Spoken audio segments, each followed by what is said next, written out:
Hello दोस्तों, स्वागत है आपका वीवी क्लासेस पे। आज हम लोग कक्षा 10वीं के गणित का अध्याय 2 बहुपद उसका एक्सरसाइज 2.2 शुरू करने जा रहे हैं। उससे पहले इस प्रश्नावली को शुरू करने के लिए जो इसके मुख्य मुख्य सूत्र हैं और जो जितने भी कॉन्सेप्ट हैं वो सभी हम आपको बता देते हैं। तो इसका जो पहला टॉपिक दिया हुआ है कि किसी बहुपद के शून्यांकों तथा गुणांकों में संबंध ज्ञात करना है। ठीक, तो सबसे पहले हम समझ लेते हैं कि द्विघात बहुपद क्या होगा। द्विघात बहुपद का जो सूत्र है पहले वो समझ लेंगे, फिर उसके शून्यांक कैसे निकाले जाते हैं वो समझेंगे, और गुणांक क्या होता है उसमें वो समझ लेंगे, फिर शून्यांकों और गुणांकों के बीच में संबंध देखेंगे। ठीक है, सबसे पहले देखते हैं कि द्विघात बहुपद जो होता है उसका व्यापक रूप क्या है। एग्जाम में ऐसे भी प्रश्न आते हैं कि इनमें से द्विघात बहुपद का व्यापक रूप क्या है। द्विघात बहुपद माने कि किसी भी बहुपद का जो घात होगा, x का जो घात होगा अधिकतम वो कितना होना चाहिए, 2 होना चाहिए, तभी वो द्विघात बहुपद कहलाएगा। ठीक है, इसका कैसे होगा, तो ये हो जाएगा ax² + bx + c। तो द्विघात बहुपद का जो व्यापक रूप है वो हो जाएगा ax² + bx + c। इसको हम लोग क्या कहते हैं, व्यापक रूप। एग्जाम में डायरेक्ट ऐसे सवाल आता है, द्विघात बहुपद का व्यापक रूप बताइए। इस तरह से हो गया। अब हम लोग क्या सीखेंगे कि ये जैसे कि ये दिया गया ax² + bx + c, इसमें जो c होता है वो कांस्टेंट होता है। ठीक है, नियत कांस्टेंट यानी नियतांक होता है, और जो b होता है वो x का गुणांक और जो a होता है वो x² का। अब हम लोग क्या करेंगे कि a की जगह, b की जगह और c की जगह कुछ संख्याएं लेकर एक द्विघात समीकरण बनाएंगे। ठीक है, यहाँ पे मान लेते हैं एक द्विघात समीकरण है x² + 7x + 10। a के स्थान पे यहाँ पे कुछ नहीं है तो क्या है, 1 है। ठीक, अब b के स्थान पर क्या हो गया, 7, और c के स्थान पर 10 हो गया। अब क्या करेंगे हम लोग, इसी द्विघात समीकरण से शून्यांक को निकालना सीखेंगे। तो कैसे शून्यांक निकाला जाता है, यहाँ से मैं 1 हटा रही हूँ। देखिए, ये जो बीच वाला पद होता है यानी 7x जो है, इसको ऐसे तोड़ना है कि प्लस माइनस करके हमारे पास 7 आ जाए, +7। ठीक है, और कि दो संख्याएं जब इसको तोड़ेंगे और जो दो संख्या आएंगे उनको गुना करने के बाद इन दोनों का गुणनफल इसके साथ जो गुणांक में यानी 1 और 10 यानी कि गुना करके 10 आएगा, तो इसका जो गुणनफल हो, दोनों संख्या जब टूटेगी, 7 को जब 2 भागों में तोड़ेंगे तो उसका जो योग होना चाहिए वो 7 और जो गुना होना चाहिए वो 10 होना चाहिए। ठीक है,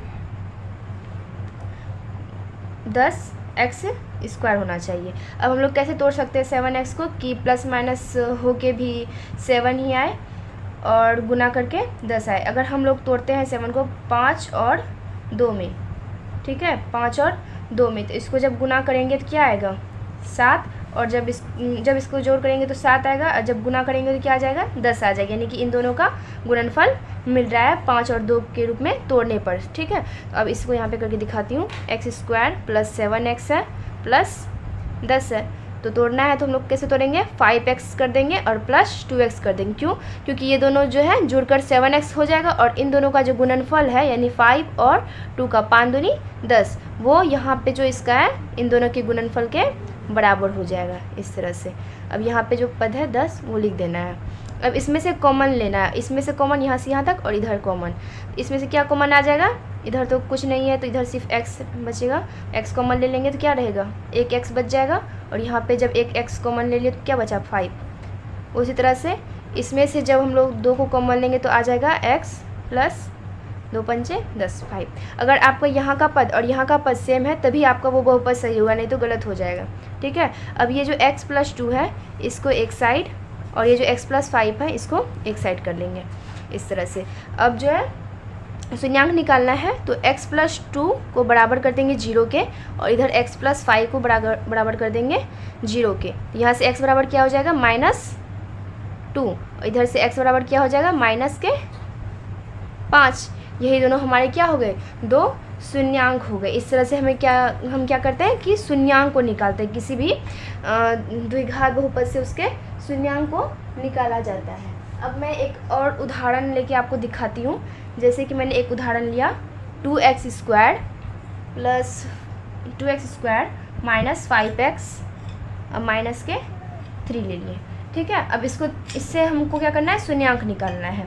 तो क्या करेंगे, ये जो बीच वाला पद यानी -5 को जो है 2 भाग में तोड़ना है, और जिसको जोड़ने पर -5 आ जाए और गुना करने पर इन दोनों का गुणनफल कितना आ जाएगा, -3 और 2 का -6 आ जाए। कैसे कर सकते हैं इसका, तो ये करने के लिए एक साधारण सी विधि है कि आप लोग जो ये करते हैं यानी कि 3 गुना 2 जब करेंगे, यानी जब -6 आएगा तो माइनस को एक बार में हटा दीजिए और इसका गुणनखंड कर लीजिए, 2 तिया 6। इस तरह से भी आ सकता है, लेकिन यहाँ देखिए क्या होगा, जब हम लोग करेंगे 2 का -5 पुराना है ना, तो अगर यहाँ कर दिए -3 को जोड़ रहे हैं तो भी नहीं पूरेगा। अगर हम लोग कर लिए कि -2 है, यहाँ पे प्लस करके -3 कर दिए तो क्या आ जाएगा, -5 तो आ जाएगा, लेकिन जब गुना करेंगे तो क्या आ जाएगा, 3 दूनी 6, माइनस माइनस +6 बन जाएगा गुना करने पर। लेकिन हम लोगों को क्या चाहिए, -6 चाहिए। इस तरीके से भी ये नहीं होगा। तो यहाँ हम लोग को क्या करना पड़ेगा, -5 को तोड़ने के लिए 6 का जो है यानी -6 जो है उसमें 6 ले लीजिए, एक बार में 6 से कटेगा। यहाँ से हम लोग क्या लिखेंगे, 2x² -6x + x, इसका हो जाएगा सेम टू सेम -3। इस तरह से करने पर क्या होगा, -6x और +6, माइनस प्लस क्या हो जाता है, माइनस हो जाता है, यानी 6x में से एक x घट जाएगा तो क्या बचेगा, एक, मतलब कि 5x बचेगा, -5x। और जब गुना करेंगे हम लोग तो 6 × 1 -6x आ जाएगा ना, इस तरह से। अब इतने दूर में कॉमन लेना और इतने दूर में कॉमन लेना, यहाँ से क्या कॉमन आ जाएगा, 2x कॉमन आ जाएगा, तो बचेगा क्या, यहाँ बच जाएगा x, इधर से 3 बच जाएगा, और यहाँ से जब 1 लेंगे तो यहाँ पे भी क्या बचेगा, यहाँ से x, यहाँ से 3 बचेगा। ठीक है, सेम आ गया, यानी हमारा बहुपद सही है। तो यहाँ से 2x + 1 एक साइड और x - 3 एक साइड। अब 2x + 1 को 0 के बराबर कर देंगे, यहाँ से x - 3 को हम लोग 0 के बराबर कर देंगे। यहाँ से क्या निकल जाएगा, 2x बराबर +1 है, उधर जाके -1, x बराबर क्या हो जाएगा, -1/2। इस तरह से यहाँ से क्या हो जाएगा, -3 है तो उधर जाके प्लस में 3 हो जाएगा। इस तरह से हम लोगों ने क्या किया, शून्यांक निकाल लिया। ठीक है, ऐसे ही शून्यांक निकाला था। मैं आपको 1-2 और उदाहरण दूंगी तो आपको शून्यांक निकालना अच्छे से आ जाएगा। हम लोग और एक उदाहरण लेते हैं, उससे शून्यांक निकालना सीखते हैं कैसे निकलेगा। तो हो गया x² - 2x - 8।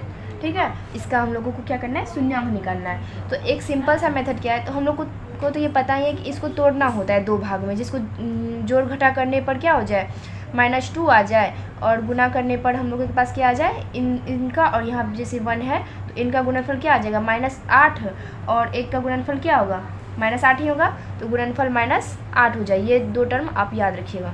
ठीक है, लेकिन इसको बनाने की सिंपल सी विधि क्या है कि -8 यहाँ पे और यहाँ पे 1, तो इसका जो गुणनफल है क्या आ गया, -8। इस -8 को आपको क्या करना है, अभाज्य गुणनखंड कर देना है। तो अभाज्य गुणनखंड करने के लिए भी आप -8 को सिर्फ 8 रहने दीजिए। ठीक है, यहाँ से क्या टूटेगा, 2 चौके 8, 2 दूनी 4।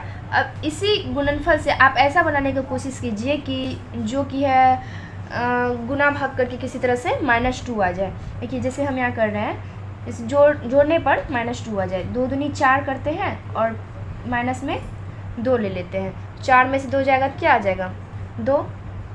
लेकिन हम लोग क्या करेंगे, -4 + 2 -2 आ जाएगा। ठीक है, यही पुराना था -2, और जब हम लोग इनका गुणनफल करते तो क्या आ रहा है, -8 हो गया ना। उसी तरह से हम लोग को यहाँ पे तोड़ना है।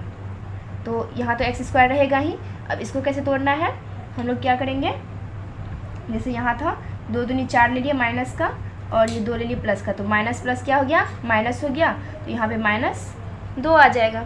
ठीक है, और गुना करने के बाद क्या आ जाएगा, -8। यही तो करना था कि इसका ऐसे तोड़ना है कि जोड़ घटा करने पर यही चीज़ आ जाए और गुना करने पर इन दोनों का गुणनफल आ जाए। तो हम लोग कैसे करेंगे, -4 कर देंगे 4x और +2x, तो -4x + 2x कितना बचेगा, 2x। ये -8 का -8 ही रह जाएगा। अब इस दोनों में से यहाँ से कॉमन लेना है और यहाँ से कॉमन लेना है। इसमें से क्या कॉमन आएगा, जो दोनों में है, यहाँ पे भी x है, यहाँ पे भी x है, तो x को कॉमन ले लीजिए, यहाँ बचेगा x और यहाँ के बचेगा 4। यहाँ से जब कॉमन लेंगे तो 2 आएगा कॉमन, क्योंकि इसमें भी 2 है, इसमें भी 2 है। ठीक, और यहाँ क्या बचेगा, x - 4। ठीक है, अब क्या हो जाएगा, x + 2 और इधर हो जाएगा x - 4। अब क्या करेंगे, x प्लस 2 को 0 के बराबर कर देंगे और यहाँ से x माइनस 4 को कर देंगे 0 के बराबर। तो यहाँ से क्या आ गया, x बराबर +2 है तो उधर जाके -2, इधर क्या हो जाएगा x बराबर यहाँ -4 उधर जाके +4। ठीक है, इस तरह से शून्यांक निकाला जाता है। पहले इन दोनों को आप गुना कर लीजिए, उसके अभाज्य गुणनखंड निकाल लीजिए और उसी अभाज्य गुणनखंडों को इस तरह से गुना भाग करके लिखिए, मतलब कि गुना कीजिए एक दूसरे से कि आपका जो जोड़ करके है वो इतना आ जाए -2 और जो गुना करके है वो इन दोनों का गुणनफल आ जाए यानी कि -8। तभी आप इस सवाल को अच्छे से सॉल्व कर पाइएगा, जब आपको ये गुना भाग करने सही से आ जाएगा। यहाँ जो दो हमारे जो शून्यांक लिखे मिले हैं, इन्हें पहले को अल्फ़ा और दूसरे को बीटा कहा जाता है, बस इतना भी ध्यान रखिएगा। तो हम लोग क्या समझ गए, शून्यांक निकालना जान गए हैं, शून्यांक को निकालना जान गए। अब हम लोग को पता होना चाहिए कि गुणांक किसे कहते हैं। गुणांक मैंने पिछले वाले वीडियो में आपको बताया था कि x के साथ जो भी चीज़ रहता है वो उसका गुणांक रहता है। इसमें पूछा जाए कि x स्क्वायर का गुणांक कौन सा है, तो x स्क्वायर के साथ गुणा में क्या है, 1 है, तो x स्क्वायर का गुणांक क्या हो जाएगा 1। x का गुणांक क्या है, यहाँ से यहाँ तक देखिएगा, सिर्फ 2 नहीं, यहाँ से यहाँ तक -2, तो x का गुणांक क्या हो जाएगा -2। उसी तरह से जो है c वाला जो पार्ट था, c में गुणांक क्या हो जाएगा -8। ठीक है, कांस्टेंट का गुणांक क्या हो गया -8। a की जगह पे क्या है, यहाँ जो हम लोगों ने व्यापक रूप लिखा था ax² + bx + c, इसी तरह से लिखे थे द्विघात बहुपद का व्यापक रूप। इसमें से a की जगह पे क्या आ गया, a बराबर 1, b की जगह पे क्या आ गया -2 और c की जगह पे क्या आ गया -8। ये चीज़ ध्यान रखिएगा। ठीक है, अब हम लोग गुणांक समझ गए कि गुणांक क्या है। अब हम लोग क्या करेंगे, शून्यांकों तथा गुणांकों के बीच में संबंध वाला सूत्र देखेंगे और उसकी जांच करेंगे। तो हमारा शून्यांक क्या था, एक जो शून्यांक था वो अल्फ़ा और दूसरा जो शून्यांक था वो था बीटा। और गुणांक कैसे निकाल रहे थे, जैसे कि ax² + bx + c है। ठीक है, इसकी जगह पे अगर मैंने x² + 5x प्लस कुछ लिख दिया, जैसे कि 6 लिख दिया, तो यहाँ पे क्या हो जाएगा, a के स्थान पर 1, b के स्थान पर 5 और c के स्थान पर 6। यही क्या है, गुणांक है। ठीक है, x के साथ जो भी चीज़ें है वो उसका गुणांक हो जाता है। तो x² का गुणांक 1, x का 5 और जो कांस्टेंट था उसका c हो गया। अब क्या करेंगे, हम लोग शून्यांकों तथा गुणांकों के बीच में संबंध देखेंगे। तो इसके दो सूत्र हैं, एक है कि अल्फ़ा + बीटा बराबर होगा -b/a, यानी कि जब हम लोग अल्फ़ा को यानी कि पहला शून्यांक और दूसरा शून्यांक को जोड़ेंगे तो उसका जो योग आएगा वो इस सूत्र की मदद से जो हमारे b के स्थान पर कोई संख्या होगी, जो a के स्थान पर जो संख्या होगी, उसको जब बटे में करेंगे तो जो संख्या होगी वो दोनों समान होंगी। ठीक है, यही है कि शून्यांकों तथा गुणांकों के बीच संबंध। ये तो शून्यांक था और ये क्या है, गुणांक। इन दोनों के बीच में हम लोग एक संबंध दिखा रहे हैं कि शून्यांकों का जो जोड़ है वो इस तरह से गुणांक जो है b/a के गुणांकों के बराबर है। ऐसा ही दूसरा जो सूत्र है, अल्फ़ा × बीटा बराबर होगा c/a। ठीक है, ये पहला सूत्र हो गया आपका। ये दूसरा, पूरी की पूरी प्रश्नावली इसी सूत्र पर आधारित होती है, याद रखिएगा। अल्फ़ा + बीटा बराबर -b/a, अल्फ़ा × बीटा बराबर c/a।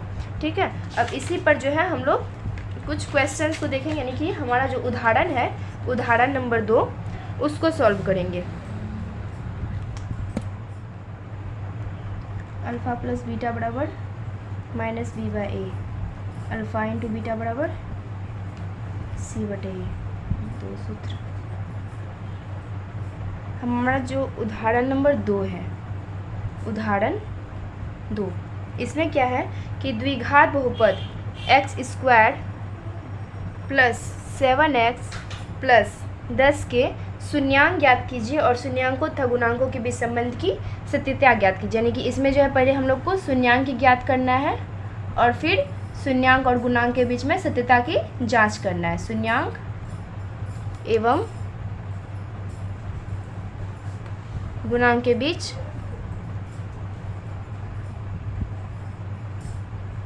सत्यता की जांच करना है।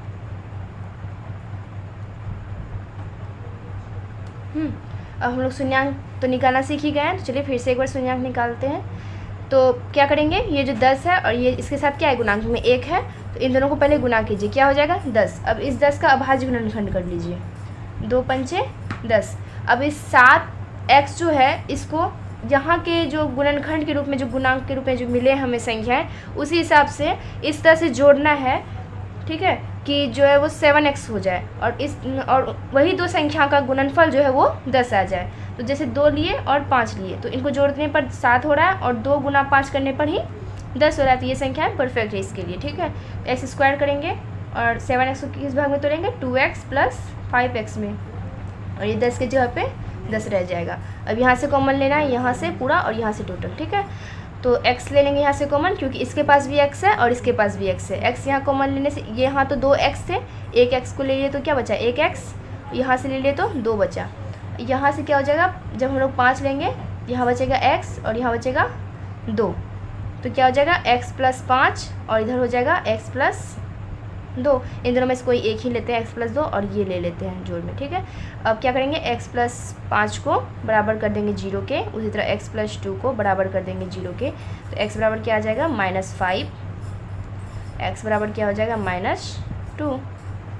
ये क्या हो गया अल्फ़ा, ये क्या हो गया बीटा, ठीक है। इस तरह से हम लोगों ने क्या किया, शून्यांक निकाल लिया। पहला सॉल्व हो गया क्वेश्चन। दूसरा क्या है कि शून्यांकों और गुणांकों की भी सत्यता की जाँच करना है। अब सत्यता की जाँच कैसे होगी दिखाती हैं आपको। तो सबसे पहले यहाँ लिखिएगा जांच। तो अल्फ़ा प्लस बीटा बराबर क्या होता है, -b/a। आपका जो अल्फ़ा है वो कितना आया है -5, प्लस करना है, बीटा कितना आया है -2, ठीक है। अब देखिए इसमें कि b के स्थान पर कौन है, ये तो हमारा a के स्थान पर है, ये b और ये c। b के स्थान पर देखिए क्या है 7 है, ये माइनस रहेगा ही, ठीक है। b के स्थान पर 7 आ जाएगा और बटे में a के स्थान पर कौन है 1 है, ठीक है। अब देखिए -5 प्लस -2 बराबर -7 ही आएगा। यहाँ क्या आ जाएगा माइनस माइनस प्लस, यानी 5 2 7, लेकिन माइनस नहीं, -7 बराबर -7 होगी जांच। ये क्या हो गई, शून्यांकों के योग की जांच, शून्यांकों का योग की जांच। अब हम लोग शून्यांकों के गुणनफल की जांच करेंगे। यहाँ पे करके दिखा रही हूँ इतनी दूर में, आप लोग एक लाइन से कीजिएगा। शून्यांकों के गुणनफल की जांच। शून्यांक के गुणनफल क्या हो जाएंगे, अल्फ़ा इंटू बीटा। क्या हो जाता है, अल्फ़ा इंटू बीटा बराबर c/a। अल्फ़ा कितना है -5 और बीटा कितना है -2। c के स्थान पर क्या है हमारा 10 और a के स्थान पर 1। यहाँ से क्या आ जाएगा -5 और -2 जब गुना में आएगा तो -10। इधर भी क्या आ जाएगा c/, माइनस माइनस प्लस हो जाएगा, +10, यहाँ भी 10, यानी कि 10 बराबर 10 आ गया। इस तरह से जांच हो गई कि अल्फ़ा इंटू बीटा जो है वो c/a के क्या है बराबर, यानी कि ये फॉर्मूला सही है पूरी तरह से। इसी तरह से अब हम लोग क्या करेंगे, उदाहरण नंबर 3 को बनाएंगे। उदाहरण नंबर 3 है कि बहुपद x² - 3 के शून्य ज्ञात कीजिए और शून्यांकों तथा गुणांकों के बीच के संबंध की सत्यता ज्ञात कीजिए, ठीक है। सबसे पहले एक द्विघात जो बहुपद का जो व्यापक रूप होता है, यानी कि ax² + bx + c, इसी के आधार पर सारे क्वेश्चन जो है बनते हैं, ठीक है। तो यहाँ पे जो क्वेश्चन है x² - 3, इसी रूप में ये भी है, बस इसको अब हम लोग को जो लिखना है एग्ज़ाम के पैटर्न से वो ऐसे लिखना है कि ax² + bx + c की तुलना x² - 3 से करने पर, जब तुलना करेंगे तो यहाँ पे क्या हो जाएगा कि हम लोग को x² लिखना है। सबसे पहले हम लोग क्या करेंगे, x² - 3 का जो शून्यांक निकाल लेते हैं। तो यहाँ क्या आ जाएगा, x² - 3 बराबर क्या हो जाएगा 0, ठीक है। x² बराबर क्या हो जाएगा -3 उधर जाएगा तो +3, x बराबर क्या हो जाएगा √3। जब रूट होता है तो इसके पास यानी कि प्लस और माइनस दोनों होता है, तो x बराबर एक बार आ जाएगा प्लस के √3, एक बार आ जाएगा x बराबर माइनस का √3। ये क्या हो गया अल्फ़ा और ये क्या हो गया बीटा। अब जब इसकी तुलना कर रहे हैं इससे, तो हमारे पास क्या हो जाएगा, यहाँ लिखना है कि इसकी तुलना करने पर a बराबर क्या हो जाएगा, इसके साइड में लिखना है कि a बराबर क्या हो जाएगा, एक्स स्क्वायर के साथ कौन है यहाँ पे 1, तो यहाँ पे a बराबर 1, b बराबर क्या हो जाएगा, यहाँ पे तो बी एक्स है ही नहीं क्योंकि x के साथ तो कुछ गुना में नहीं है, तो यहाँ पे 0, और c बराबर क्या हो जाएगा, कांस्टेंट क्या है, माइनस का 3 है, इस तरह से। ठीक है, अब हम लोग को क्या करना है, इसका शून्यांक तो निकाल लिए है और गुणांक भी निकल गया है, अब दोनों की सत्यता की जांच करनी है। इसके आगे का जो है वो मैं यहाँ पे लिख के आपको बता रही हूँ, इसके नीचे लिखना है आप लोगों को, यहाँ लिखिएगा जांच शून्यांकों के योगफल। शून्यांक का योगफल क्या होगा, अल्फा प्लस बीटा बराबर -b/a। अल्फा क्या है, √3 और बीटा क्या है, -√3। b का मान यहाँ से देखिए क्या है, 0, यानी -0, और a का मान क्या है, 1। यहाँ देखिए √3 प्लस माइनस √3 बराबर -0। ठीक है, तो यहाँ से √3 प्लस का है माइनस का है, ख़त्म, यानी कि 0 बराबर क्या हो गया, 0। ठीक है, शून्यांकों का योगफल आ गया। अब इसके आगे शून्यांकों का गुणनफल, ये यहाँ पे करके दिखा रही हूँ, शून्यांकों का गुणनफल की जांच, गुणनफल की जांच, यानी कि शून्यांकों के गुणनफल की जांच। अल्फा इंटू बीटा बराबर क्या हो जाएगा, c/a। अल्फा क्या है, √3, बीटा √3, यानी कि प्लस के √3, यहाँ पे माइनस के √3। c बराबर क्या हो जाएगा, -3, और a के स्थान पर 1।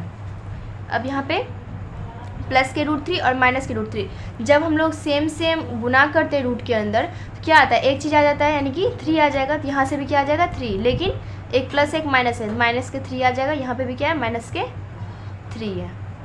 तो इस तरह से क्या हो गया, शून्यांकों के योगफल की भी जांच हो गई और इसके गुणनफल की भी जांच हो गई कि इसका जो अल्फा प्लस बीटा है वो -b/a के बराबर है, और यहाँ पे अल्फा इंटू बीटा क्या है, c/a के बराबर है। इस तरह से आपको एग्जाम में टोटल क्वेश्चन को इसी तरह से सॉल्व करना है। तो पहले आपको लिख देना है कि a² + bx की तुलना इस समीकरण से करने पर आपके a के स्थान पर जो आएगा वो लिखिएगा, b के स्थान पर जो आएगा वो लिखिएगा, और c के स्थान पर जो आएगा वो लिखिएगा। ठीक है, यहाँ पे फिर समीकरण लिखना है और शून्यांक निकाल लेना है, और शून्यांक को अल्फा और बीटा का नाम दे देना है। अब हम लोग को जांच करना है, जांच कैसे करेंगे, जांच लिख देंगे और शून्यांकों के योगफल लिख देंगे, अल्फा प्लस बीटा बराबर -b/a कर लेंगे। उसी तरह से शून्यांकों के गुणनफल की जांच करना है, तो अल्फा इंटू बीटा बराबर c/a, पहले ये लिखना है, उसके बाद शून्यांकों गुणनफल, उसके नीचे में शून्यांकों का गुणनफल। इस तरह से आपके टोटल 5 मार्क्स वाले क्वेश्चन बनेंगे यहाँ से। अब हम लोग उदाहरण नंबर 4 को सॉल्व करेंगे। तो अब हम लोग जो है उदाहरण नंबर 4 को शुरू कर रहे हैं। उदाहरण नंबर 4 में क्या कहा गया है कि एक द्विघात बहुपद ज्ञात कीजिए जिसके शून्यांकों का योग तथा गुणनफल -3 और 2 है। ठीक है, तो यहाँ सबसे पहले क्या लिखिएगा, दिया गया है शून्यांकों का योग, यानी कि अल्फा प्लस बीटा का मान क्या दिया गया, -3, और शून्यांकों का गुणनफल, शून्यांकों का गुणनफल अल्फा इंटू बीटा बराबर 2 दिया हुआ है। ठीक है, अब क्या करना है इसमें कि हम लोगों को द्विघात बहुपद ज्ञात करना है। तो द्विघात बहुपद का सूत्र क्या होता है, द्विघात बहुपद का सूत्र बराबर होता है x² minus alpha plus beta into x plus alpha into beta. ये सूत्र ध्यान रखिएगा, इसी पे अब हम लोग बिठाएंगे। ठीक है, अब यहाँ क्या हो जाएगा, x² की जगह पे x² आ जाएगा, और अल्फ़ा प्लस बीटा का मान कितना है, -3, तो यहाँ क्या आ जाएगा, -3x प्लस का प्लस अल्फ़ा इंटू बीटा का मान क्या है, 2, यहाँ से क्या आ जाएगा, x² प्लस 3x प्लस 2, यही आ गया हमारा द्विघात बहुपद। हो गया ना, एक द्विघात बहुपद ज्ञात करना था तो हम लोगों ने एक द्विघात बहुपद ज्ञात कर लिया, यही इसका आंसर हो जाएगा। बस आपको ध्यान रखना है कि हम लोग को क्या दिया है, शून्यांकों का योग यानी अल्फ़ा प्लस बीटा और शून्यांकों का गुणनफल यानी अल्फ़ा इंटू बीटा, और सूत्र पे बिठाना है और हम लोग को द्विघात बहुपद निकालना है। सूत्र क्या हो जाएगा, x square minus alpha plus beta into x plus alpha into beta. X square की जगह एक्स स्क्वायर, माइनस की जगह माइनस, अल्फ़ा प्लस बीटा की जगह -3x, फिर अल्फ़ा इंटू बीटा की जगह 2, एक्स स्क्वायर आ गया minus minus plus 3x plus 2। हो गया हमारा उदाहरण नंबर 4 भी। क्वेश्चन से भी इसी आधार पर बने गए हैं। ठीक है, अब जो हम लोग थोड़ा अलग सूत्र देखेंगे कि त्रिघात बहुपद के लिए सूत्र कैसा कैसा हो सकता है। अब हम लोग क्या करेंगे, त्रिघात बहुपद से जुड़े हुए कुछ सूत्र देखेंगे। जैसे आपको इसका व्यापक रूप जैसे हो गया कि त्रिघात बहुपद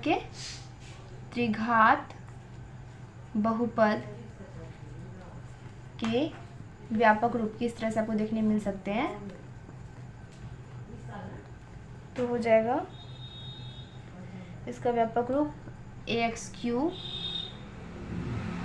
plus bx² plus cx plus d। इसी तरह से होगा कि इसका अधिकतम घात आपको 3 देखने को मिलेगा, तो वो त्रिघात बहुपद का व्यापक रूप हो जाएगा। अब क्या करना है, इसके जो हम लोग को शून्यांक मिलेगा इसे सॉल्व करने के बाद, तो एक अल्फ़ा मिलेगा, एक बीटा मिलेगा और एक गामा मिलेगा। ठीक है, इसी से सूत्र बनाए कि alpha plus beta plus gamma बराबर हो जाएगा -b/a, और alpha into beta plus beta into gamma plus gamma into alpha बराबर क्या हो जाएगा c/a, और alpha into beta into gamma बराबर हो जाएगा -d/a। यहाँ से भी सवाल पूछे जा चुके हैं कि alpha plus beta plus gamma बराबर क्या होगा, alpha into beta into gamma बराबर क्या होगा, और इस तरह से सूत्र। ठीक है, 3 सूत्र हैं, तीनों के तीनों सवाल पूछे जाते हैं एग्ज़ाम में। इससे सवाल तो ज़्यादा नहीं बनता है, बस यही तीनों रूप पूछेगा आपसे, ज़्यादा कुछ नहीं। इसके व्यापक रूप पूछ सकता है और इसके तीनों फॉर्मूले पूछ सकते हैं, इससे ज़्यादा सवाल एग्ज़ाम में नहीं पूछे जाते हैं। फिर भी आपको जानना ज़रूरी है, तो मैं आपको सारे सवाल समझा दूँगी।